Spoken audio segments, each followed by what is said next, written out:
Shocking revelations rock Oak Island as Rick Lagina's lawyer shatters the silence, revealing a spine-chilling secret, hidden for centuries. The island's murky past bubbles to the surface, threatening to drown decades of hard work. As they discover ancient tunnels and mysterious artifacts in swampy depths, the team grapples with a disturbing truth that was never meant to see the light of day. Will this earth-shattering discovery rewrite history? Or unleash an age-old curse in the pursuit of Oak Island's legendary treasure? Join us as we uncover everything Rick Lagina's lawyer says was not supposed to happen. Flood tunnel and shaft exploration. Some stunning finds have the Oak Island team off balance, but they are determined to push on to solve the island's ancient mysteries. They have directed their focus to what could be the key to finally understanding the island's legendary network of flood tunnels and vaults. The atmosphere of the Lagina brothers' recent dig is so thick with anticipation that one can almost see that newly discovered tunnel, through the lip of a shovel turned at the edge of a work site. Excitement does not even begin to describe what the crew feels as they work with the promise that this will be the dig to end all digs. Gazing into the murky hole, little bits of stone start to drop, which could mean that the entry might be unsafe. The team trades looks, wary of what might happen if they disturb this tiny, stony ecosystem. They are aware, of course, of the pit's doomsday reputation. So the whole thing could just collapse. Lagina asks, ever practical, his voice laced with concern. It's possible, but they are going to do their best to avoid that, Tim, the dig's foreman, answered back. The tunnel isn't merely a straightforward hole, it is a labyrinth of wooden formations crafted by long-gone hands. Gary Drayton, a metal detector expert, sees it and thinks it is not just any old tunnel. He can't help but imagine this as a long-lost secret passageway, the kind of thing fellow Cub Scout comrades would have formed as they ran wild through the woods with their hatchets and rope. This tunnel and its wooden handiwork is something grander, formed by hands following plans. Rick, surprised at finding a passageway, says the underground space must extend far beyond any of their expectations. The implications of the findings are enormous. If this is indeed a tunnel built to carry water away from the so-called money pit, it could lead directly to the legendary site thought to contain vast treasures of gold, silver, and other riches. But if this is a flood tunnel and not an ancient Roman tomb or something similar, it presents serious challenges to anyone wanting to penetrate late 18th century security measures and get at the treasure. The team is abuzz with both excitement and anxiety as they consider what to do next. They're nearer than they've ever been to finding a solution to the Oak Island mystery, yet they're about to confront its most dangerous feature. They think they might have found the flood tunnel, if that's what it is. But whatever it is, it was made by clever people who wanted to keep their secrets. Rick looks at his team and tells them they need to be really careful because they could lose everything with just one wrong move. As daylight dwindles, the team understands they are on the edge of something really important. If they can make it through the flood tunnel in one piece, they just might arrive at the answers they've sought for what seems like an eternity. Once darkness descends on Oak Island, a flurry of new questions appears. What difficulties are still in store? What threats might be concealed in those ancient passageways? And are the islanders truly prepared for whatever they might find? The team has faced many roadblocks in this obstacle-laden quest, but this feels like a different kind of challenge. It seems almost as if the island itself is demanding they investigatively persevere and not just be satisfied with what's apparent on the surface. As night begins to fall, the feeling among the team is one of satisfaction, even elation. They have good reason to celebrate, their effort has yielded a major breakthrough. But everyone knows that the really challenging work lies ahead. Rick picks up his last few belongings and casts one final glance in the direction of the tunnel entrance. If anything, it now looks a little more inviting than it did when they first arrived. The darkness that lies just inside is no longer hiding who knows what. Still, the tunnel looks like a narrow passageway into the past. He tells the team they are going to start figuring out their next steps the next day. No matter what's down there, they're going to find it. On the return trek to base, it feels like the very island itself is keeping watch over them as they retreat, the unfathomed secrets still held fast beneath their layers of soil and water. The anticipation of unraveling the secrets fuels a blend of fear and thrill among the crew. The ancient passageways, bearing the weight of centuries, beckon with silent voices from the deep, challenging the team to uncover truths long buried. Every step forward is a step into history, every discovery a bridge to a past steeped in mystery and adventure. As they prepare for tomorrow, their resolve is steelier than ever, fortified by the promise of revelation and the allure of the unknown that lies beneath the island's shadowy depths. As the team explores the secrets of the flood tunnel, they find something surprising hidden deep underground. Buried for hundreds of years, this discovery might change what we know about Oak Island's past. What old truths will they uncover as they keep digging? Let's find out. Underground Discoveries. The team at Oak Island, under the leadership of the Lagina brothers, stands on the edge of a freshly dug shaft. They look into the darkness below, not just with hope but with anticipation. This isn't just any hole in the ground, it could lead to answers about a decades-long mystery. "Look at that," Rick Lagina says softly as he points at some wooden beams that are sticking out from the walls. "Those are not natural. Someone built that." And with that, the team itself gets caught up in a moment of excitement. After years of facing setback after setback, this moment feels different. It feels like history is being made, as if secrets are just waiting to be uncovered. When they look more closely, they see that what they thought was just one long piece of wood is a whole set of long wooden pieces, leaning at sharp angles against each other. They are layered in a way that almost makes them look like ribs. The team's metal detection expert, Gary Drayton, unearths one of the artifacts. Its surface is rusty, but he knows what he's looking at. This is an old chisel. And here are some wedges. Tunneling tools. His excitement only hints at the discovery's importance. What could suggest 18th-century Europeans digging tunnels on a North American island? Underwater archaeologist James Sinclair still sees a few problems with the work crew's interpretation of metal artifacts. Sinclair doesn't quibble too much with Drayton's conclusions. Sinclair sees Drayton's idea as a viable interpretation, just a little more far-fetched than some of the other interpretations he's developed. When the team thinks of Samuel Ball, their minds turn to the former enslaved person who became one of Oak Island's richest residents in the early 19th century. The land now being explored by the team belonged to him. Could Ball have known about this, wonders Marty Lagina. For years, historians and treasure hunters have been captivated by the mystery of Samuel Ball. Born into slavery around 1765, he eventually obtained freedom in a manner not uncommon during that time, moved to Nova Scotia, Canada, settled on Oak Island, and became remarkably wealthy against all odds. For quite a while, folks have been theorizing about the way Ball came into his riches.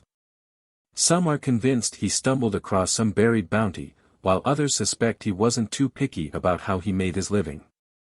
Until now, though, the evidence has fit no one theory particularly well. But the team isn't just hoping for the kind of big find that Ball might have made. They're sifting with purpose and with a solid plan, and they feel confident that something is really going to turn up. Rick contemplates, they were definitely after something, and they were definitely serious about it. The discovery of these tools adds a new wrinkle to the old Oak Island mystery. They now have to wonder not just what might be buried there, but who might have buried it and why they would have gone to the trouble of hiding it in the first place. Throughout the day, the team on the island meticulously documents and photographs the artifacts they are finding. No piece is too small to be considered potentially significant. When the sun dips below the horizon and the last rays of light touch the pit, the team gets ready to wrap up for the day, though a thrill of anticipation still crackles in the air. They're too near to something important to give up. "Tomorrow, we dig deeper," Rick tells the crew, meeting the eyes of his team members one by one. "We'll find out what's down there." As they climb out of the pit and up from the ancient goings-on in that part of the island, the tools they've used to excavate left in the dust, it feels to them that whatever has been down there, whatever they've found or are about to find, has for a long time been undisturbed and might even be offended that they're bothering it now. However, they are prepared. With their equipment, understanding, and perseverance, they are primed to unveil any mysteries that Oak Island has long kept under wraps. As they get ready for bed, 1,000 thoughts surge through their heads. What will be the result of going deeper? Will they learn more about the actions of Samuel Ball, or will they uncover something far older and far more unfathomable? Every indication suggests the site has more stories to offer. The prospect of solving puzzles steeped in centuries of speculation and partial truths has always driven them, but now, the tangible sense of history in their hands makes their quest almost sacred. The layers of earth seem to whisper secrets of past endeavors, urging the team to look beyond the obvious and delve into the realm of what was once deemed impossible. Tomorrow promises revelations, but tonight, they rest with dreams of discovery dancing in their thoughts. Ancient map and landmark investigation. An exciting clue turned up for the Oak Island crew, an ancient French map that could shed light on the island's secrets. But this was no ordinary map, it was filled with unique symbols and landmarks that had nearly faded from memory, prompting the crew to consider the 18th-century document a potentially powerful tool for triggering an even more powerful exploration of the island. The team took the map from the hands of Zena Halpern, its creator, with the hopes of somehow aligning it with the map to the legendary Money Pit. Looking to find relationships between the map and the modern-day landscape of the island, Jack Begley acted as lead navigator, at least in the use of the map itself. The room buzzed with anticipation. Could the hatch they had found lead to hidden riches? As they gathered around the site, impassioned whispers rippled through the group of treasure seekers. "It's got to be a treasure vault," said Dan Blankenship, a member of the team and a longtime devotee of Oak Island. The idea that the vault could be right beneath their feet and that they might be on the verge of discovering it sent shivers of excitement through the assemblage. The treasures of the Money Pit could be located nearby, and the very next thing they might uncover could lead them to the prize. As the team neared the location, they felt the anticipation of a potential big breakthrough. Marty Lagina noted the promising alignment of the top edge of their map with the island's shoreline. He had good reason to be optimistic. The map was quite old, but experienced enough inaccuracy from weathering or the passage of time should not have been enough to wholly undermine its utility. The dig they were doing alongside the driveway to Dave's house was still somewhat haphazard, but they were finding bits of metal and other materials that, in a manner, made their finding significant enough for them to keep digging. Next time Dave's wife Sandra came out to check on them, they had made it through a significant portion of the driveway area, but hadn't at all hit upon any materials that were major clues. The work they did over the week that followed their hatch discovery yielded some unexpected finds that pointed to clear human activity. They found wood. Not just a piece or two, but a whole lot of wood buried deep under the ground, bringing the crew headlong into a new phase of excitement. The wooden structure excited the group. Rick Lagina recalled how treasure hunter Dan Henskey had theories about hidden passageways that might connect different parts of the island. Could this structure be part of those theories? Even more importantly, might it be a step closer to the Money Pit itself? As they excavated further into the formation, Rick pondered the number of treasure hunters who had come before them. For them, too, it had been about making a remarkable find, but their efforts had more often than not yielded little to no reward. As far as he could tell, the reasons for that might have been several. They hadn't always worked in the right areas, they'd dug too shallow or too deep, or they hadn't even known what they were looking for when they should have. And in his heart, Rick suspected the 1800 structure itself wasn't what they were after. The discovery itself presented problems.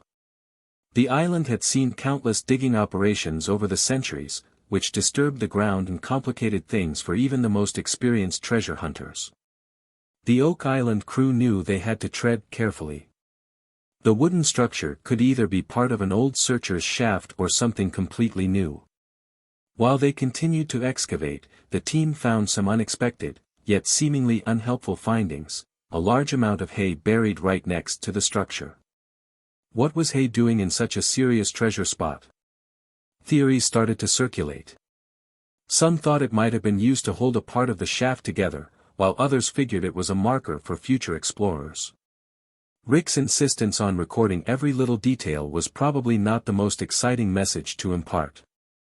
Undoubtedly, there were some on the team who wondered what would possibly come of making such a meticulous effort, yet the crew could see that gathering more evidence would give them a better shot at solving the island's mystery. They had to look at it optimistically.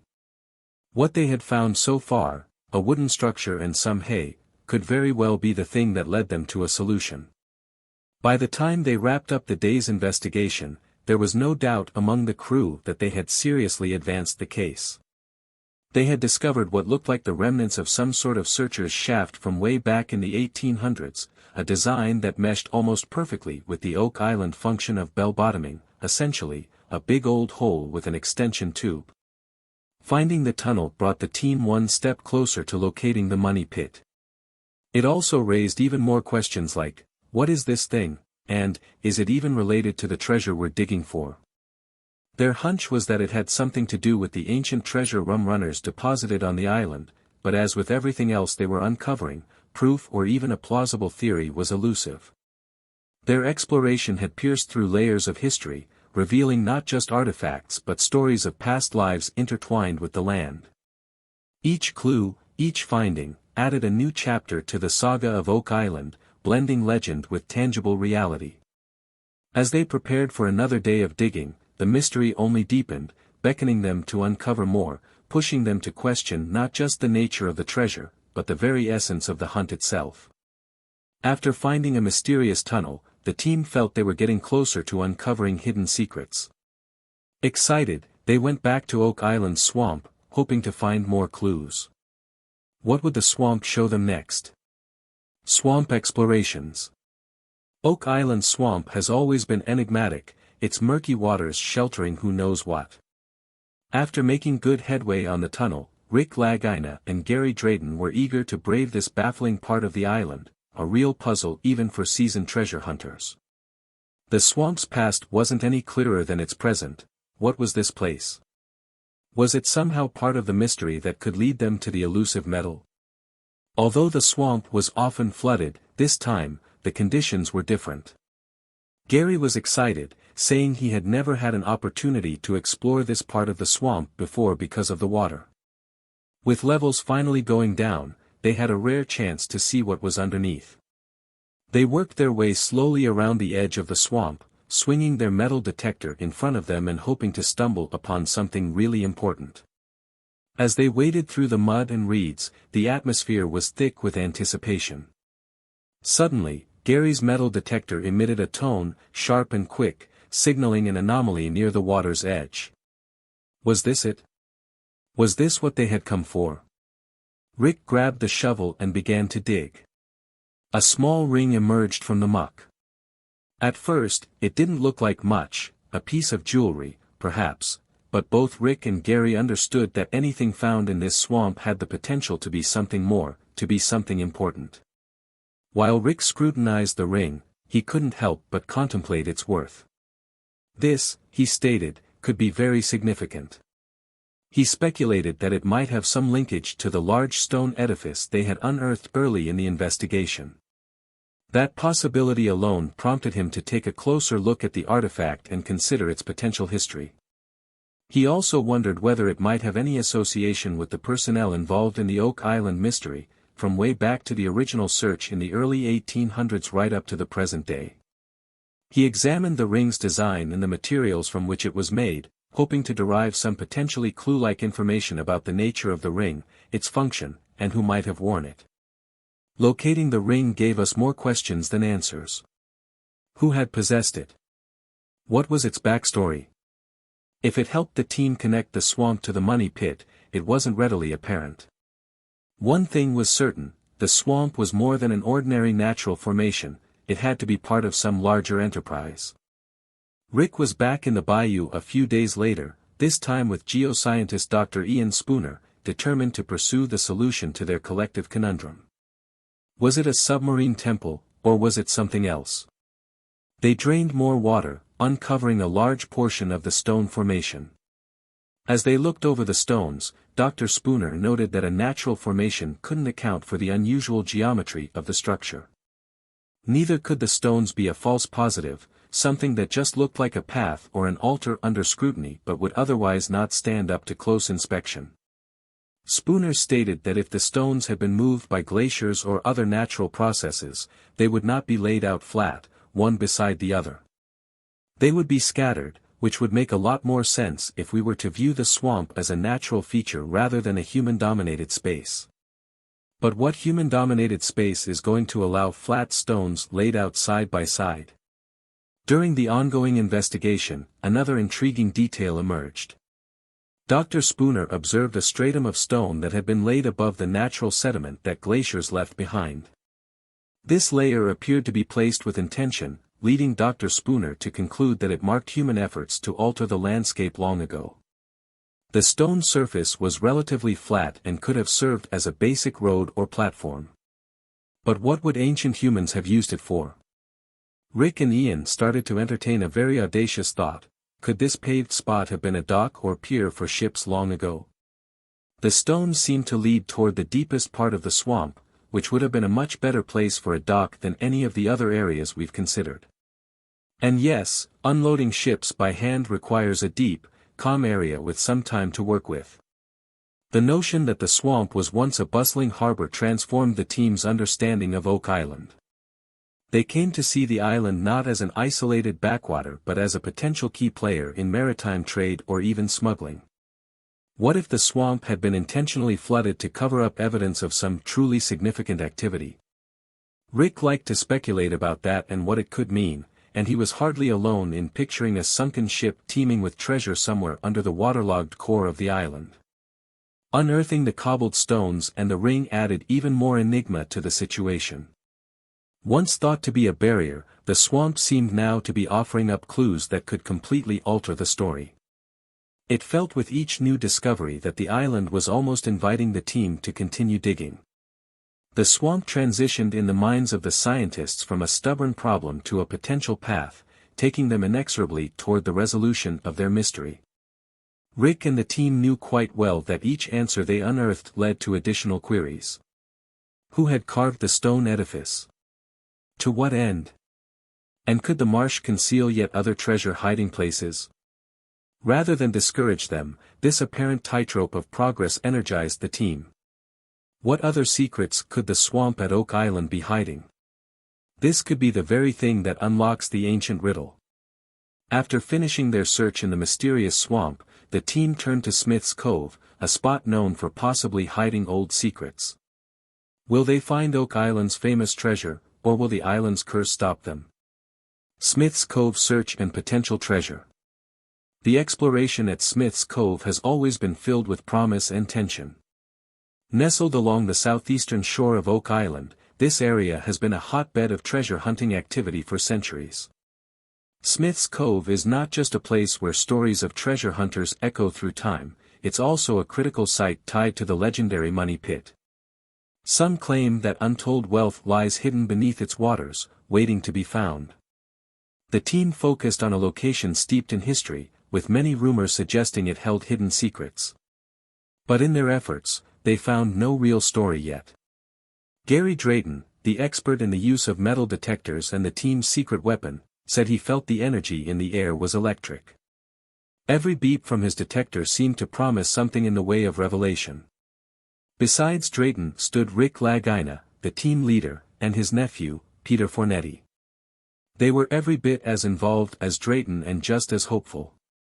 Forensic historian and member of the team, Dr. David Stewart, had some background knowledge that made Smith's Cove a good candidate for exploration. Smith's Cove is adjacent to the Money Pit, which has historically been the pit at the center of any number of tales about treasure.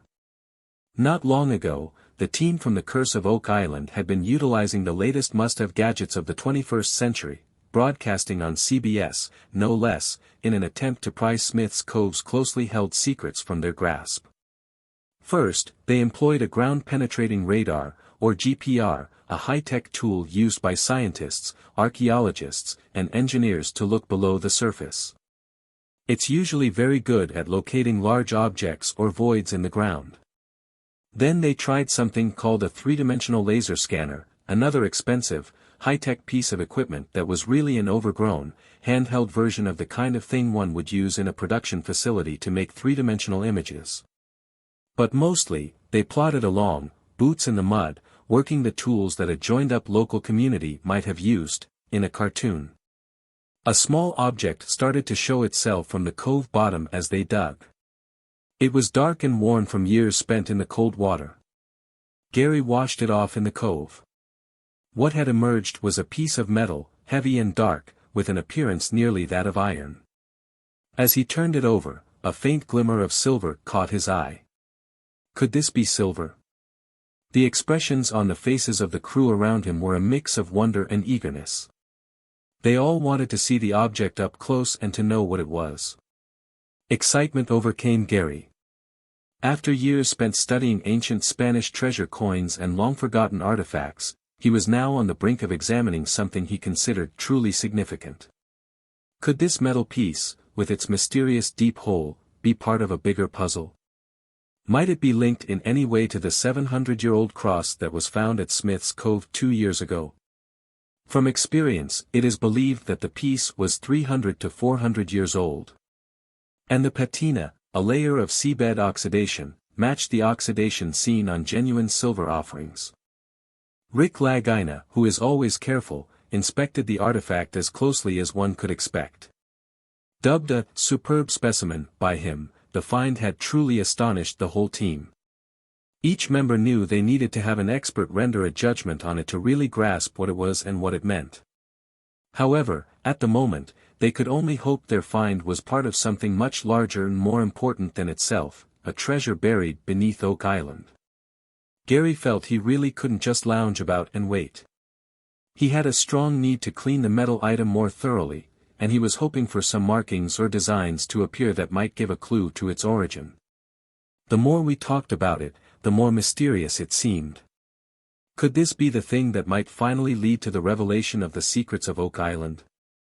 At present, the assembly could do nothing but conjecture. Yet, one truth was immutable: what they held in hand was the first substantial bounty unearthed at Smith's Cove. And for good reason, that sparked renewed hope.